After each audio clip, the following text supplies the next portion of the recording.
Getty. Despite Barnier dialing up heat, ministers expect to arrive at a final decision soon. They must not assume that what the UK wants, the EU will give. Already the signs are that though the smaller states are grumbling, the EU's two big players, France and Germany, are unlikely to agree to the UK trading freely with the bloc outside the single market and the customs union, as the Prime Minister has long proposed. More likely, they will demand the UK aligns its laws with the EU's. Is that likely? And if so, what should Britain do? Few can doubt the EU's intentions. Theresa May and other ministers will finally be outlining a concrete Brexit plan. The chief Brexit negotiator, Michel Barnier, now in the news for overplaying his hand, has made clear that, if it wants to trade freely during the transition, the UK must be under EU law and the European Court, and that immigration from the EU must continue. He then warned that outside the single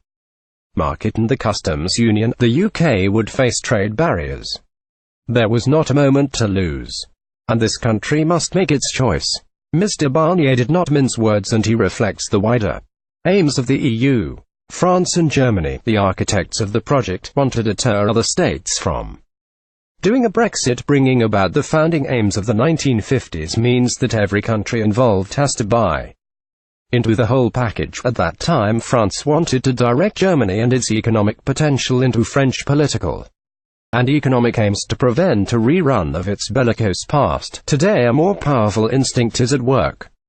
The ideology of the single market, the glue which now holds the EU and Eurozone together as a centrally regulated and managed system, the antithesis of Anglo-Saxon competitive economy. Amongst its most dedicated protagonists is the man now at the center of the news, Mr. Barnier, whose brilliant career in French national politics has been interspersed with that in Brussels, dedicated to serving its cohesion, promoting its laws and spreading its gospel.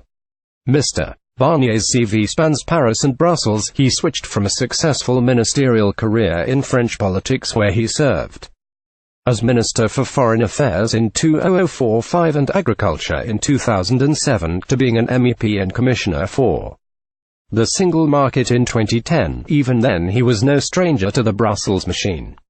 In the early 2000s, he was EU Commissioner for Regional Policy. In 2006-07 he joined the band of European politicians, the Amato Group, to rewrite the European Constitution that had been rejected by French and Dutch voters, turning it into the Lisbon Treaty.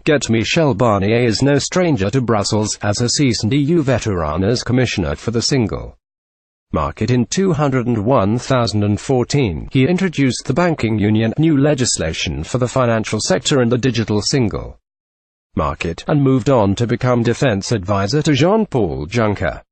For Mr. Barnier, no less than the German Chancellor Angela Merkel, the French President Emmanuel Macron, the single market, the customs union and the EU part of a political project, the ever closer union of the continent under Franco-German leadership, in which economic union plays a necessary part. Though it is now accepted that Britain will not be in that union, the demand, it seems, will be to comply with the rules and align its laws and trading arrangements to those of the EU in return for friction-free trade. Mr. Barnier has insisted that there would be trade barriers outside the single market and customs union, and the UK must now choose. Is the UK's direction of travel to be what the EU, through Mr. Barnier, demands, for Britain to be subject to the political and economic arrangements which bind the EU together? Monday, February 5, 2018. Michel Barnier and David Davis head to Downing Street for lunch meeting, or is it time to prepare for another future in which Britain will be free to make its own laws and trade deals under its own courts, cooperating with EU allies, yes, competing economically, yes, but subservient, no. Ours is a liberal economy based on trade, flexibility and competition, the very opposite to the French and EU centralized, dirigiste system. The UK should play to its strengths and go for the route of maximum freedom. The options are then open. She could trade under World Trade Organization rules with the EU, or strike a Canada-type deal, CETA, which allows Canada to trade freely with the EU, eliminating almost all tariffs and even the tricky ones, and moving from a starting point of minimal to zero tariffs. In short, the UK would be free to diverge, so that Britain's economy and its people can flourish in a world where those who challenge prosper.